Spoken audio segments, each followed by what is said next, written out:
Hello everyone, আজকে আমি তোমাদের সুজির নাড়ু রেসিপি শেয়ার করব। এই দেখো, আমি তোমাদের দেখাতেই ভুলে গেছি সুজির নাড়ু বানাতে আমি কোন উপকরণটা কতটা পরিমাণ নিয়েছি। যাই হোক, মুখেই বলে দিচ্ছি।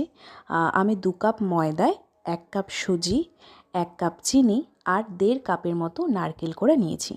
এবার এই সব উপকরণগুলো আমি ভালোভাবে মিশিয়ে নেব। বেশ ভালো করে মিশিয়ে নিতে হবে। মানে আমি যেইভাবে করছি সেইভাবেই তোমরা করো।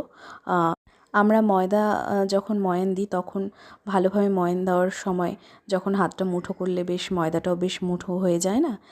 ঠিক সেরকম যখন হবে, মানে যখন এরকম ভালোভাবে সবকটা উপকরণ একসাথে মিশিয়ে যখন হাত মুঠো করলে সেই ময়দাটাও মুঠো হয়ে যাবে, মানে এই সব উপকরণ একসাথে মুঠো হয়ে যাবে, তখনই বুঝে নিতে হবে যে না, বেশ সবকটা ভালোভাবে মিশে গেছে।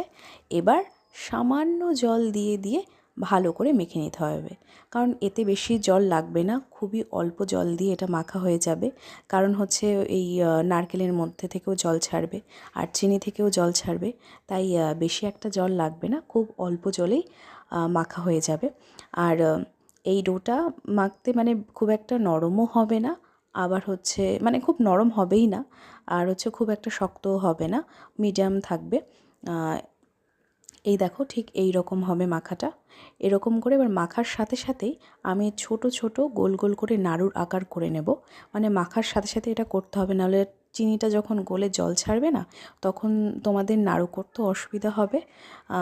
এর জন্য মানে লেগে যাবে, যেখানেই রাখো না কেন লেগে যাবে একসাথে। এর জন্য মাখার সাথে সাথে এরকম নাড়ুর আকার করে নেবে, করেই সাথে সাথেই তেলে ভেজে নিতে হবে। তাহলে চিনি যখন জল ছাড়বে তখন লেগেও যাবে না আর অসুবিধাও হবে না, ভাজতেও অসুবিধা হবে না। এর জন্য ডো মাখার সাথে সাথেই কিন্তু তোমরা এরকম নাড়ুর আকার গোল গোল করে তারপর তোমরা কিন্তু তেলে ভেজে নেবে। আর যখন তেলে ভাজবে তখন গ্যাসের ফ্লেমটা একদম লো রাখবে, একটু ধীরে ধীরে ভাজতে হবে, একটু সময় লাগবে যাতে ভেতরটাও বেশ সেদ্ধ হয়ে যায় আর ওপরটাও মুচমুচে হয়ে যায়, সেরকম করে তোমাদের ভাজতে হবে। একটু সময় লাগবে এই আর কি। তো তোমরা এই গরম গরম এই সুজির নাড়ু খেয়ে দেখো, তারপর আমাকে বলো। আমার কথা তোমাদের মনে পড়বেই যে এত ভালো খেতে, এত টেস্টি একটা খাবার, মানে যাকে দেবে সেই বলবে যে দারুণ জিনিস। তো এরকম করে আমি প্রত্যেকটাই ভেজে নিলাম নাড়ু। তোমরা এই নাড়ু গরম গরমও খেতে পারো, আবার অনেক দিন স্টোর করেও রাখতে পারো, বেশ অনেক দিনই থাকে, ভালো থাকে। আমি তো সন্ধে হলেই টিফিনে খাবো এই কয়েকদিন পুরো।